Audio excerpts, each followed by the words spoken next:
bom dia, boa tarde, boa noite para todos e para todas. Aqui é o professor Fabrício Bosco do Delvec. A gente vai começar mais uma live com o Fabrício. Nessa live com o Fabrício, o tema de hoje é treinamento concorrente, um assunto extremamente importante, muito usual no cotidiano profissional, mas que as pessoas miseravelmente falham na organização das sessões de treinamento concorrente. E se você pegar as ideias de hoje aqui, a chance de você errar diminui substancialmente. Óbvio que não vai anular, mas a gente vai ter uma chance de diminuir substancialmente as tuas dificuldades na prescrição e na realização do treinamento concorrente. Bom, existem diversos nomes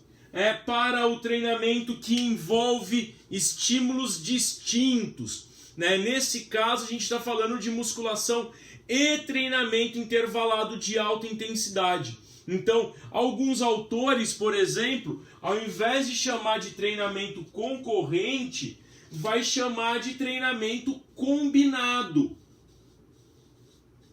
Essa também é uma possibilidade. Ao invés de chamar de treinamento concorrente, chamar de treinamento combinado. Mas Fabrício, como eu vou saber qual é o nome certo? Se é concorrente, se é combinado, se é sei lá o que. Então assim, normalmente para você não cair em dúvida, chama de treinamento concorrente.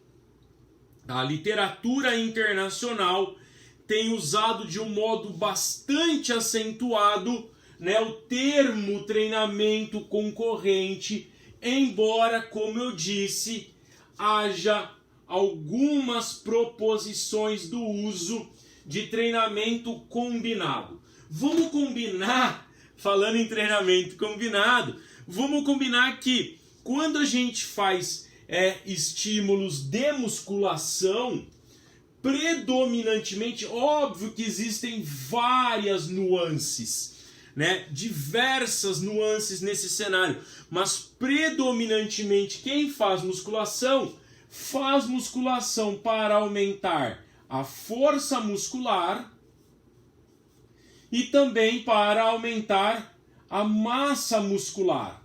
Normalmente, quem faz musculação almeja melhorar a força e melhorar a massa muscular. Quem faz treinamento intervalado de alta intensidade, normalmente vai fazer treinamento intervalado de alta intensidade para aumentar a aptidão cardiorrespiratória. Na aptidão cardiorrespiratória, predominante melhora-se o VO2 máximo e a gente também tem alguma melhora no limiar anaeróbio. Então, predominantemente, treino de musculação é para melhorar força e massa muscular, HIIT para melhorar a aptidão cardiorrespiratória a partir do VO2 máximo do limiar anaeróbio. Aí deve ter gente já se esperneando, mas Fabrício, vem cá, e o emagrecimento? Bom, ok, a gente também usa musculação e HIIT para proporcionar, para induzir o emagrecimento. Isso é absolutamente plausível. O problema é que se você acha que o treino sozinho vai ser capaz de gerar um emagrecimento de grande magnitude, aí tem que tomar um pouco de cuidado, porque o emagrecimento é complexo, crônico e multifatorial.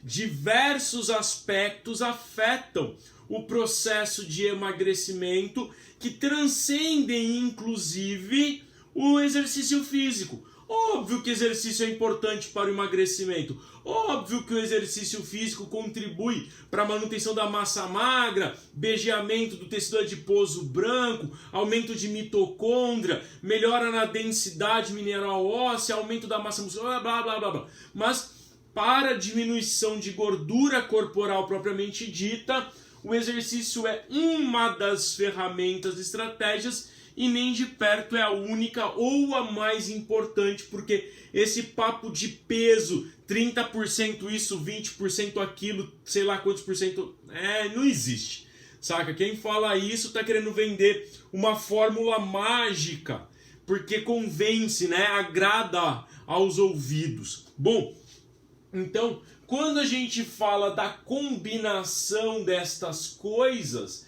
a gente está querendo alinhar, né, ou aliar esse tipo de desfecho e este tipo de desfecho culminando na melhora, inclusive, da composição corporal, com diminuição da massa gorda e aumento da massa muscular. Então, quando a gente combina musculação com HIIT, né, a gente está querendo melhorar tudo isso simultaneamente. Aí o que acontece nesse cenário? A gente vai chamar de treinamento concorrente. Olha só, as possibilidades do treinamento concorrente, tá? Eu posso fazer, por exemplo, algumas situações. Eu faço na manhã musculação e no outro turno, por exemplo, tarde, eu faço HIIT. Essa é uma combinação. Eu posso fazer o contrário. Na manhã fazer o HIIT e à tarde ou à noite fazer a musculação. Eu posso fazer no dia 1 musculação e no dia 2 o HIIT e vice-versa. Então existem várias combinações. Tudo isto, notem, eu não estou fazendo os dois estímulos na mesma sessão, mas continua sendo treinamento concorrente. Mesmo que a gente não faça os dois estímulos na mesma sessão de treino, ainda assim é treinamento concorrente, ok? Óbvio que o mais habitual, o mais comum no cotidiano da educação física, no cenário fitness, dentro de academias e tal, é fazer tanto a musculação quanto o HIIT no mesmo ou na mesma sessão de treino, né? Então, isso aqui é o mais habitual, é fazer musculação e HIIT na mesma sessão de treino. E aí, bom, nesse cenário, a gente tem uma situação bastante delicada que precisamos dominar agora, que a gente chama, guarda esse nome, tá? Então você já sabe o que é treinamento concorrente, né? A gente tem uma situação que é complicada, que quando a gente faz força e aeróbio na mesma sessão, a gente pode entrar no que chamamos de zona de interferência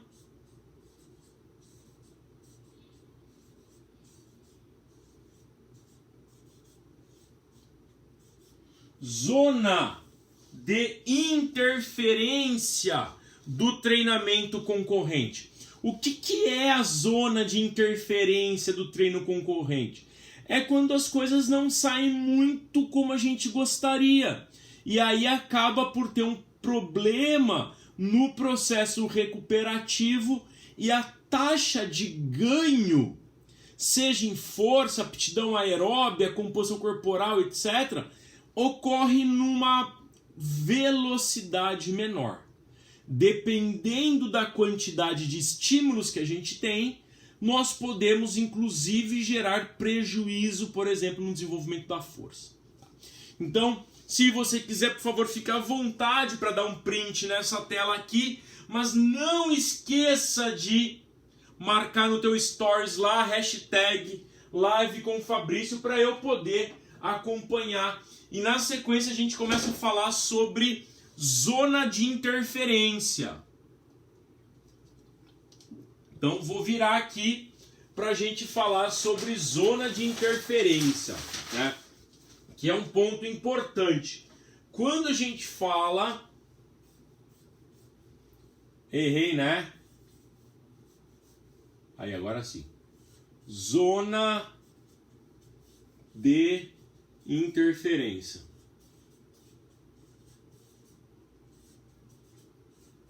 Bom, o que é a zona de interferência do treinamento concorrente? A zona de interferência do treinamento concorrente é quando estes estímulos vão se conflitar. E aí isso vai atrapalhar o processo de recuperação subsequente ao treino e eventualmente prejudicar ou atrapalhar o processo recuperativo. Bom, para explicar a zona de interferência, eu vou fazer um quadrinho que é clássico. Alguns de vocês que me acompanham já conhecem esse quadrinho, mas é o jeito mais fácil que existe de explicar o treinamento concorrente. Já vou meter aqui numa outra cor. Então a gente tem uma situação, ó, que funciona mais ou menos assim.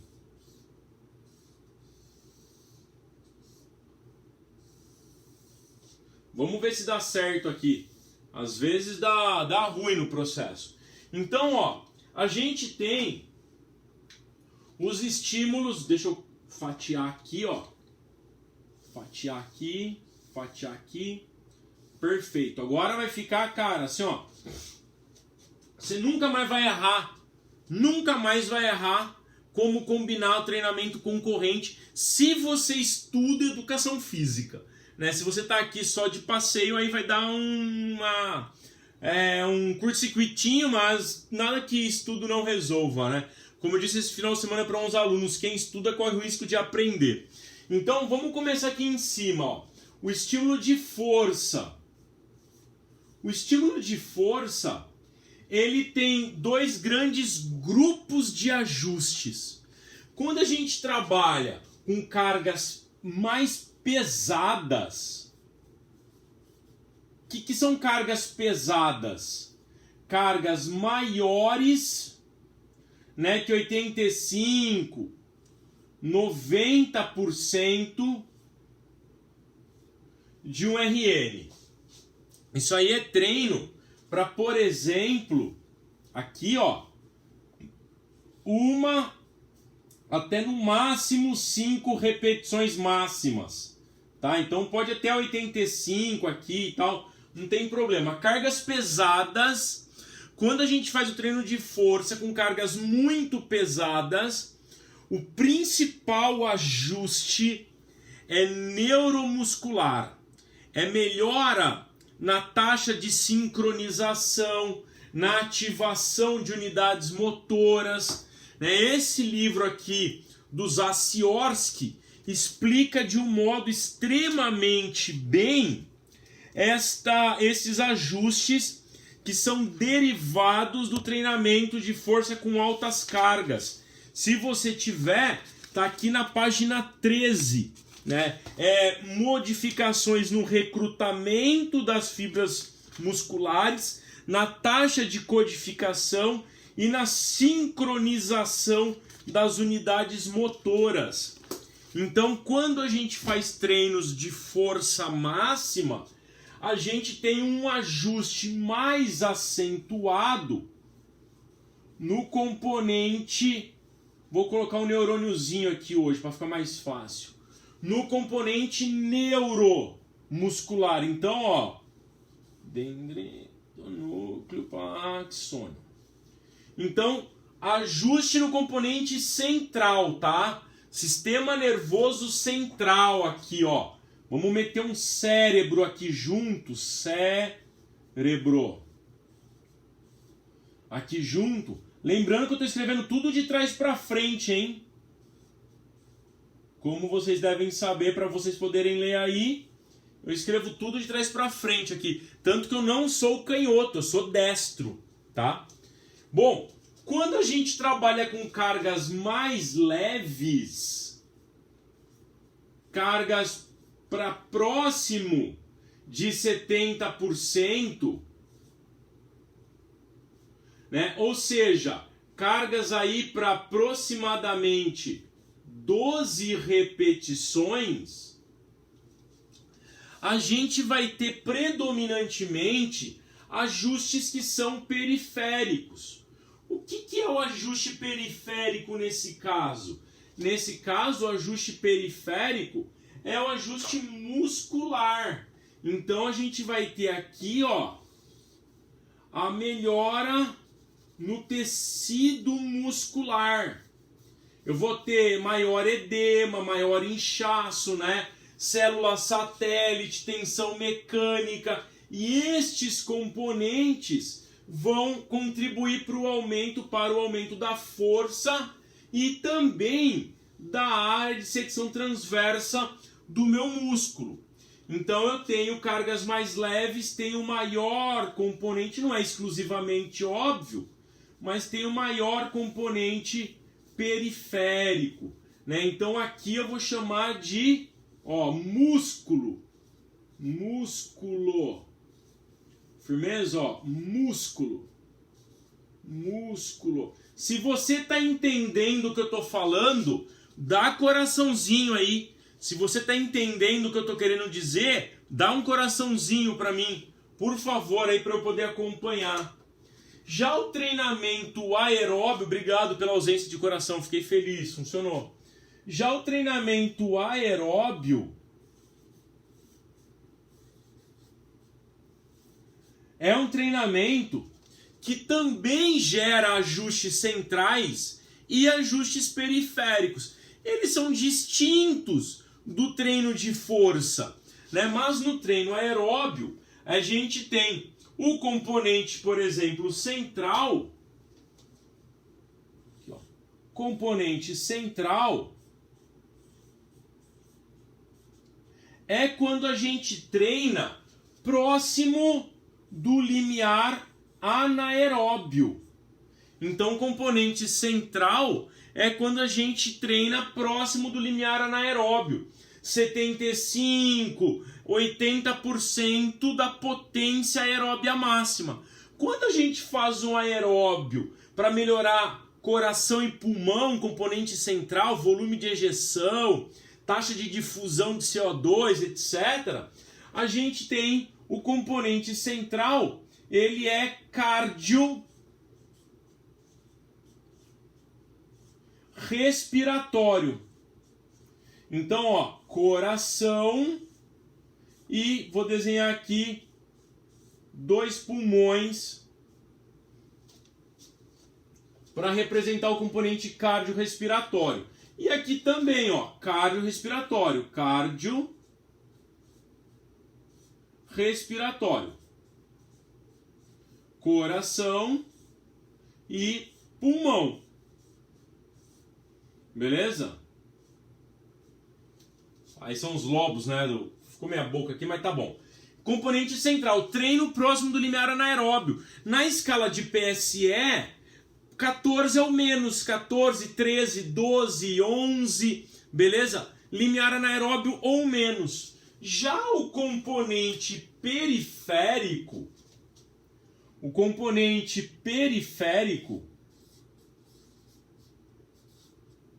ele está associado com treinos na intensidade próxima à potência aeróbia máxima, ou próximo ao VO2 máximo.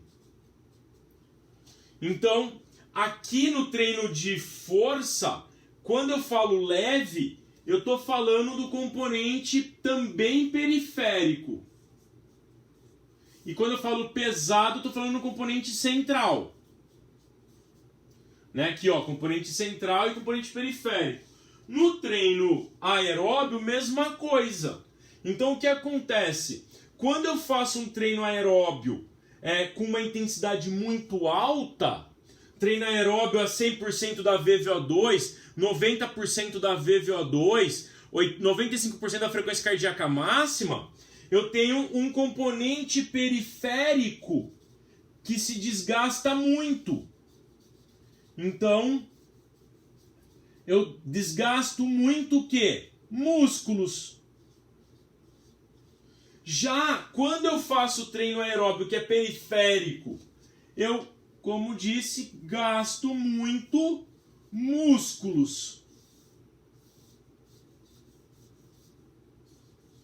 Então notem, se você entendeu esse modelo aqui, você vai perceber que em apenas uma destas 4 composições, ó, 1, 2, 3, 4. Apenas uma destas 4 composições se encontra o que a gente chama de zona de interferência do treinamento concorrente. E onde vai se dar a zona de interferência do treinamento concorrente? Onde o estímulo de força e o estímulo aeróbio atuam sobre o mesmo tecido, sobre os mesmos componentes. Quando a gente tem um estímulo que age sobre os mesmos componentes, nós estamos na conhecida zona de interferência do treinamento concorrente. Qual é o problema de estarmos na zona de interferência do treinamento concorrente? O problema é que isto dificulta o processo de recuperação nos treinos. É quando aqui você vai para musculação, mete, por exemplo, 8, 10 séries para extensores do joelho, e aí depois você vai para o aeróbio e manda ver, por exemplo, num HIIT de 30-30. Esta combinação está exatamente aqui na zona de interferência. A gente deveria fugir dessa combinação. Ah, fugir como? Por exemplo, vindo para cá, o que é aqui? Treino de força máxima, treino aeróbio de baixa intensidade. Ah, treino de força máxima, treino aeróbio de alta intensidade. Também está fora da zona de interferência. Musculação com cargas mais leves, moderadas, que queima, né? Cardio mais leve, mais de longa duração. E aí fugir deste quadrante da zona de interferência do treino concorrente. Então, qual é o problema? É que neste quadrante estão os maiores interesses no nosso assunto. Porque a galera curte musculação aqui porque acha que musculação aqui vai gerar maior resposta hipertrófica, e obviamente o aeróbio aqui, que é de mais alta intensidade, que eventualmente vai gerar maior redução de gordura corporal, né, ou maior aumento na aptidão aeróbia.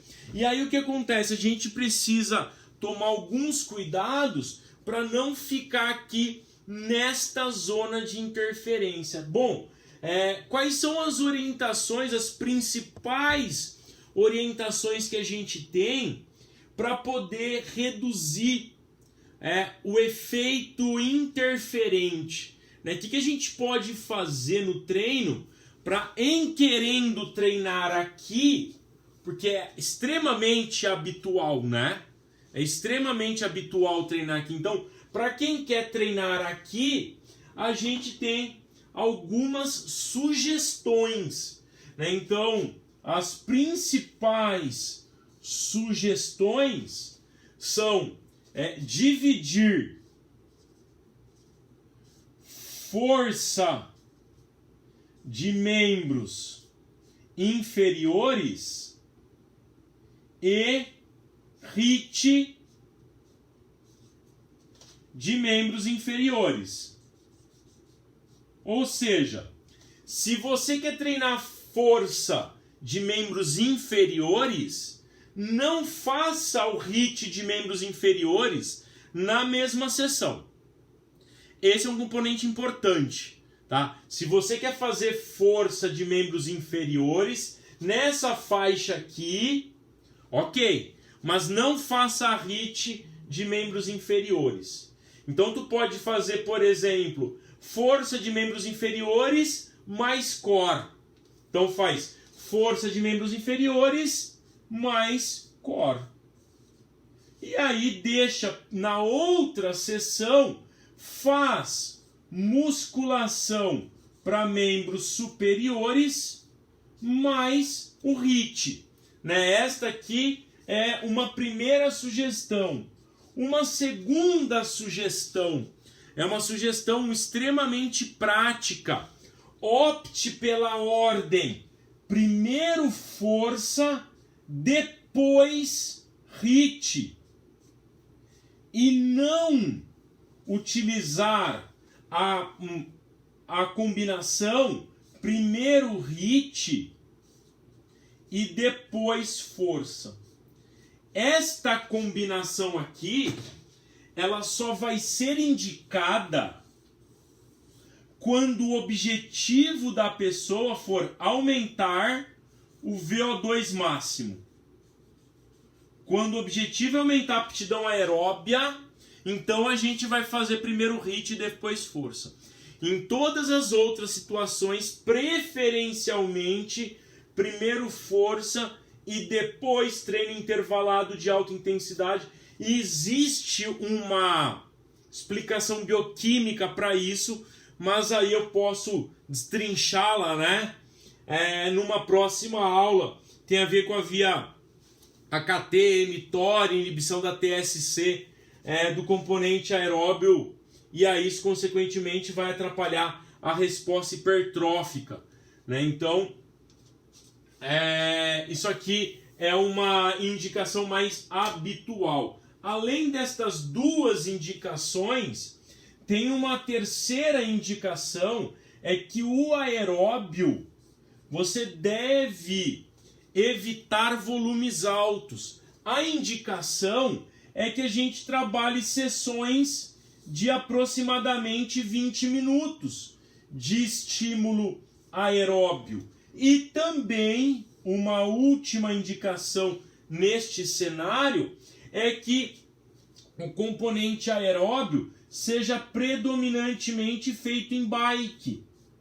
Porque ao fazer o componente aeróbio em bike, você reduz ciclos de alongamento, encurtamento, reduz impacto muscular, pode elíptico, óbvio, remergômetro, sim, só estou comparando com corrida, né? Evite corrida, porque corrida aumenta o dano muscular e, consequentemente, vai somar com o dano muscular da musculação, né? E aí você tem um estímulo que é muito recorrente e pode atrapalhar o processo de recuperação do nosso cliente. Então, essa combinação é uma combinação bastante adequada na organização dos nossos treinos. Então, se você quiser agora meter aí um print, só não esquece de colocar a hashtag lá para eu acompanhar a live com o Fabrício, porque pá, essa lousa aqui ficou muito bonita.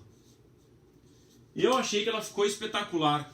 Mete aí já um print então e capricha nela, porque ficou de primeiro mundo essa lousa. E aí, beleza?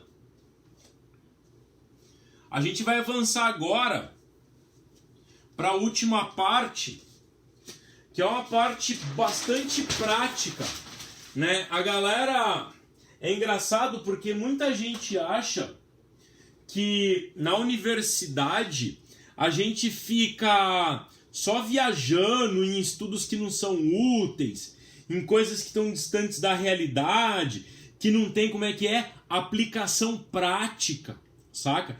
Existe um hábito muito feio de pessoas, profissionais e estudantes que acham que porque as pessoas estão na universidade, elas fazem pesquisas que não têm aplicação prática. Isso mostra um extremo desconhecimento do que é ciência e do que acontece no ambiente universitário. né? Existem diversos grupos que têm um interesse extremo de conseguir resolver problemas eminentemente práticos de profissionais das mais diversas áreas do conhecimento humano. E na educação física não é diferente. Então existem muitos estudos que tentam resolver problemas práticos. Obviamente, alguns têm delineamentos que são discutíveis. Será que foi a melhor forma de estudar aquele assunto? Isso é discutível, saca? Mas que existem esforços para tentar resolver estas lacunas da intervenção profissional, eu não tenho a menor dúvida que existem. Então eu vou dar 2 exemplos de estudos que a gente conduziu e que tiveram como objetivo resolver problemas do cotidiano profissional. Bom, a gente sabe que quando uma pessoa vai fazer o HIIT, um dos objetivos no controle do volume do HIIT é fazer com que o indivíduo passe mais de 10 minutos acima de 90% da frequência cardíaca máxima.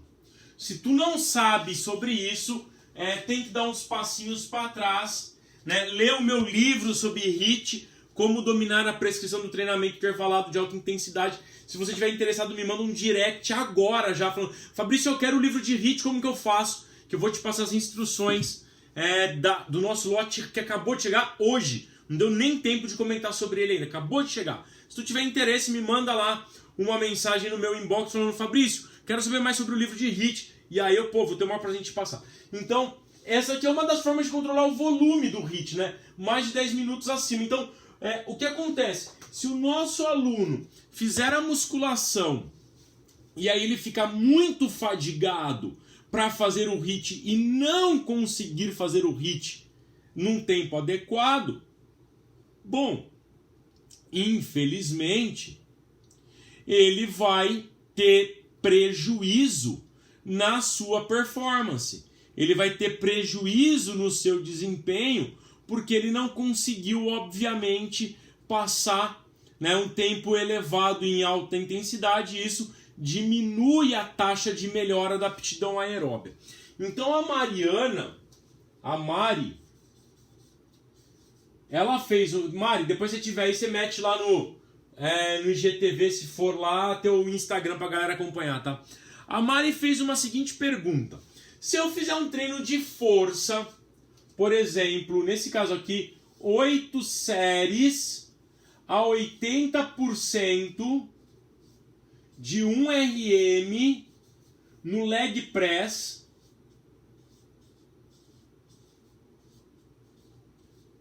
descansando 3 minutos entre séries. Então a gente fazia uma sessão de avaliação, identificava qual era um RM, nas sessões de treino colocava 80% e a pessoa fazia até a falha concêntrica, ok? Aí descansava 3 minutos, fazia de novo até a falha concêntrica, descansava mais 3 minutos, 8 séries de leg press a 80%, e assim, 8 séries a 80% é um treino bem pesado, tá? Bem pesado. Bom, depois de ter feito isso aqui, agora que vem a nossa pergunta científica. Será que existe diferença entre descansar 5 e 25 minutos para então fazer um HIIT? E o HIIT era composto, ele também era feito até não aguentar mais. O HIIT era composto por 30 segundos a 100% por 15 segundos de recuperação passiva. Então a pessoa fazia 30 a 100%, 15 parado, 30 a 100%, 15 parado, até não aguentar mais. E aí a nossa pergunta científica era: bom, Se eu descansar 5 entre isto e isto, vai gerar um volume de HIIT diferente de eu descansar isto?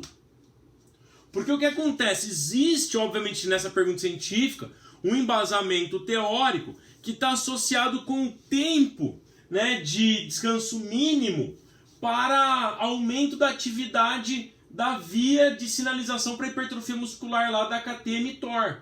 Então isso aqui é pouco tempo e isso aqui é um tempo mínimo razoável, né? Portanto, se não tivesse muita diferença, a gente não precisaria esperar tanto tempo numa sessão de treino para entrar no treino de alta intensidade. Aí, bom, o que a Mari descobriu nesse trabalho? Ela descobriu algumas coisas bastante interessantes, né? Ela descobriu primeiro que com descanso de 5 minutos, o lactato destas pessoas chegava a 6,2 milimol. E aqui, ó, o lactato para entrar no HIIT, 3,4 milimol. Ou seja, aqui a gente tem uma situação de menor recuperação e com o ambiente metabolicamente mais estressado que nesta situação. O curioso é que a pessoa, quando descansava 5 minutos, conseguia fazer 75 repetições deste ciclo. Então, divide isso aqui pela metade, dá 35, mais ou menos 30 e poucos minutos. E nesta situação aqui, a pessoa fazia 72 repetições deste ciclo.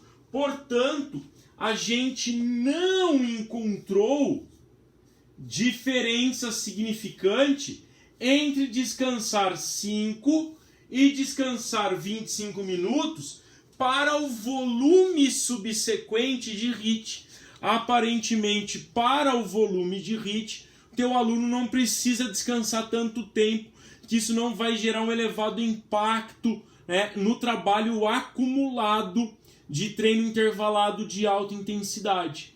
Né? Isso favoreceria, por exemplo, você fazer uma sessão de musculação com volume moderado e um HIIT também com volume moderado. E aí não precisaria descansar tanto tempo para poder sair do treino de força e entrar no estímulo intervalado de alta intensidade. Além do trabalho da Mari, tem um outro trabalho muito legal, que é o trabalho da Millen. O trabalho da Millen é um trabalho de alta complexidade. Inclusive, acho que ela defende esse ano o TCC dela sobre esse trabalho. Bom, o que a Millen fez? Ela recrutou jovens fisicamente ativos, praticantes de treino de força e tal, e com aptidão aeróbia alta. E aí, essas pessoas faziam, olha só que legal, agachamento,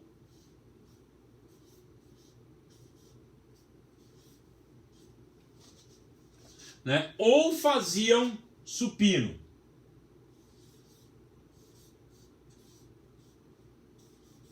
Independente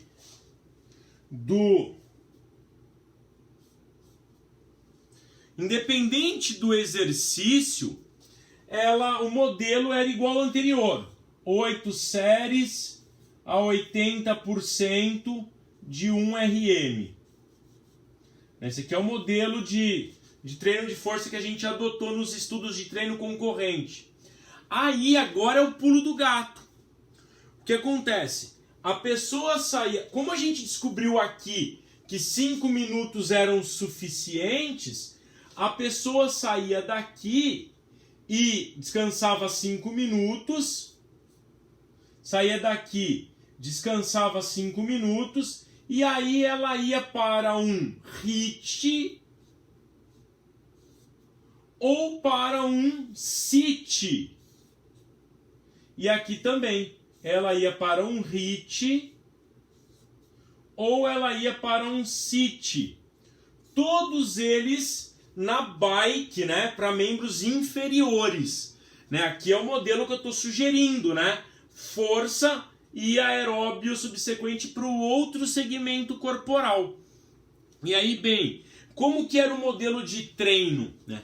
O HIIT, ele era composto por, até a fadiga, óbvio, séries de 2 minutos a 90%, com recuperações de 2 minutos a 10%.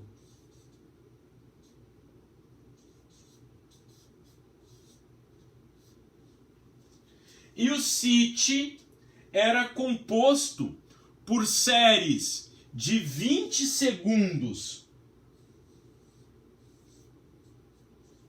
a 130, com recuperações de 2 minutos.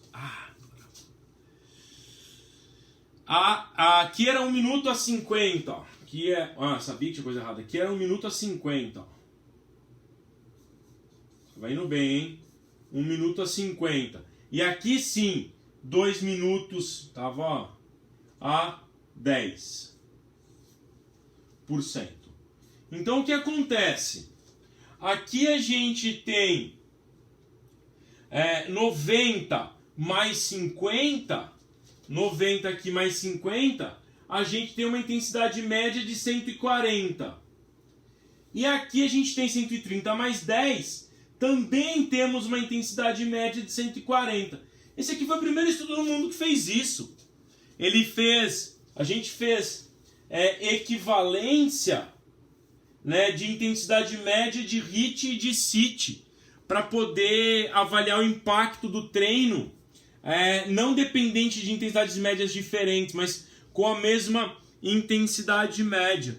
E aí no trabalho da Mi, a gente queria saber se estas partes do treino teriam durações distintas entre elas. E aí a gente viu que isso aqui durava mais ou menos 17 minutos, isso aqui durava próximo de 9 minutos,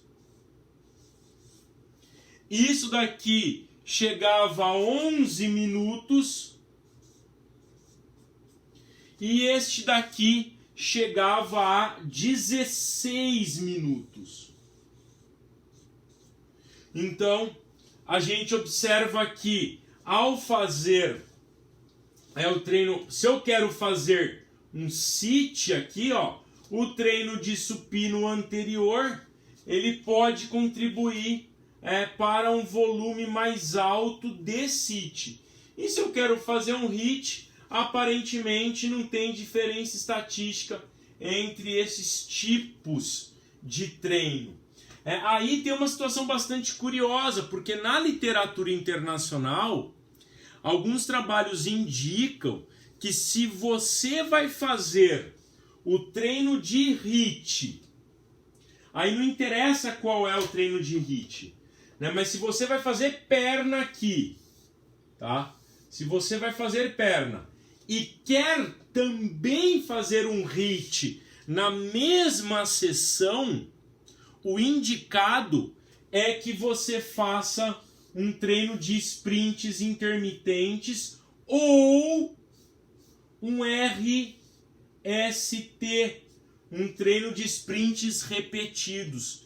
Então, quando você faz um treino de perna, de musculação, o indicado é não vir para cá, por causa do modelo concorrente, e assumir a realização de um sit ou de um RST, porque ele já vai arregaçar com o componente neuromuscular, com o estresse tensional extremamente alto, em comparação ao HIIT, saca? Então, estas evidências que emergiram dos nossos estudos, 2 trabalhos de graduação com garotas extremamente dedicadas, enfim, que já tem posicionamento no mercado hoje, estão aí colhendo os frutos da sua dedicação na área da educação física. Então, espero que você tenha aprendido mais sobre modelo de treinamento concorrente, né, e como combinar o HIIT com a musculação. Não esquece de dar o print aqui nessa tela, marcando aí hashtag live com Fabrício, para que eu possa, obviamente, acompanhar, enfim, a tua possibilidade de compartilhar o conhecimento. E até a nossa próxima live com Fabrício.